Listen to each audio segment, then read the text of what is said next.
J'arrive de Chine, j'ai besoin de votre aide. Rassurez-moi, vous savez où c'est la Chine quand même? Ouais. Même moi, je sais où c'est.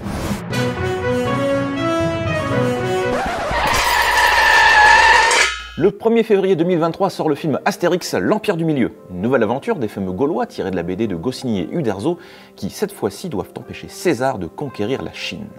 Bon, cherchez pas, c'est jamais arrivé. Mais c'est normal, c'est de la fiction. C'est comme la potion magique, les menhirs livrés à bout de bras ou les casques avec des petites ailes sur les côtés. Fiction!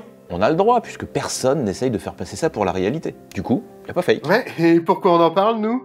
Excellente question. Eh bien, parce que les Gaulois, c'est aussi de l'histoire. Et l'histoire et les fake news, c'est un peu comme un pique-nique et des fourmis. On a beau faire attention où on pose ses fesses, elles finissent toujours par se pointer et par tout gâcher. Par exemple, on entend souvent dire que les Gaulois seraient les ancêtres des Français. Comme s'il y avait une continuité directe entre Vercingétorix, le chef de guerre gaulois qui a vraiment tenu tête aux Romains dans la réalité, et vous qui nous regardez. Eh bien, on va faire simple, c'est faux. Ou en tout cas très très simpliste. Et elle vient d'où, cette idée reçue? Eh ben, de l'éducation nationale, au 19e siècle et au début du 20e. En fait, on a longtemps enseigné aux petits Français que leurs ancêtres étaient les Gaulois, parce que ça faisait partie de la construction d'un roman national visant à renforcer l'identité et l'unité du pays face à ses ennemis comme l'Allemagne. Les dirigeants français voulaient mettre en avant une histoire commune qui rassemblerait la population. Les Gaulois ont donc été choisis comme ancêtres de tout le monde, y compris des Bretons, des Normands, des Basques et des Alsaciens. Car ils constituaient un exemple de résistance, de détermination et de bravoure. Bon, en réalité, les Gaulois, déjà, c'était pas un peuple unique, mais un ensemble de tribus, avec chacune sa propre langue et sa culture, qui sont arrivées d'Europe centrale vers 450 avant JC. Pas lui. Et puis il y avait déjà du monde avant eux, comme les peuples du Néolithique, qui kiffaient dresser des menhirs et des dolmens un peu partout. Mais nos ancêtres les Gaulois, c'est plus ce qu'on apprend à l'école depuis belle lurette. Ouais, alors pourquoi on en reparle? Eh ben, parce que certains politiciens et militants caressent l'idée de ressusciter ce roman national, en opposant des Français de souche, de braves descendants des Gaulois donc, à des communautés entrées plus récemment sur le territoire. En effet, il y a une préoccupation croissante liée à l'immigration dans la société française. Certaines personnes croient que leurs concitoyens qui en sont issus ne sont pas vraiment français, et qu'ils menacent l'identité, l'unité et les valeurs de la nation. Avec le concept de français de souche, ils cherchent en fait à exclure les immigrés et leurs enfants, et à renforcer l'idée d'une France pure et originelle.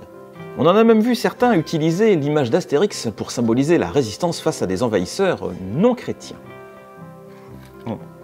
Alors, on va juste faire une pause pour rappeler que les Gaulois vénéraient des dieux comme Lu, Bélénos et Toutatis, et que le christianisme, c'est une religion importée du Proche-Orient par les Romains.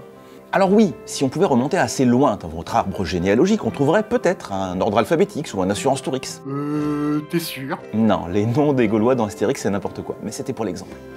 Bref, oui, quand on est français, on a des chances d'avoir des ancêtres gaulois. Mais pas que. Et même largement pas que.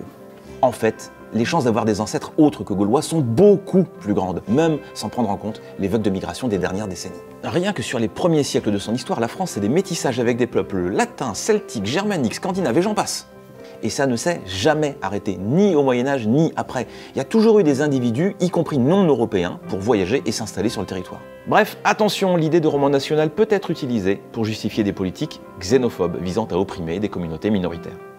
Ceux qui la promeuvent aujourd'hui cherchent en fait à réécrire l'histoire et non à l'étudier en se basant sur des preuves, ce que font les vrais historiens. L'histoire de France est complexe et résulte de l'interaction de nombreux peuples et cultures au cours des siècles. Une diversité bien plus intéressante que la vision simpliste et romancée que certains voudraient nous vendre. Alors, est-ce que ça veut dire qu'il ne faut plus lire Astérix? Mais non, bien sûr! La valeur d'une œuvre ne devrait jamais être réduite à son utilisation potentielle à des fins politiques.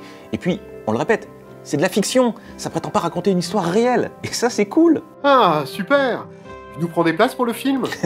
Non merci, j'ai vu la bande-annonce, ça m'a suffi. Voilà, c'est tout pour aujourd'hui, on se retrouve très bientôt dans un nouvel épisode de Gare à leurs fakes. D'ici là, abonnez-vous, mettez-nous des commentaires, des petits pouces en l'air, et surtout, gardez l'esprit critique par Toutatis!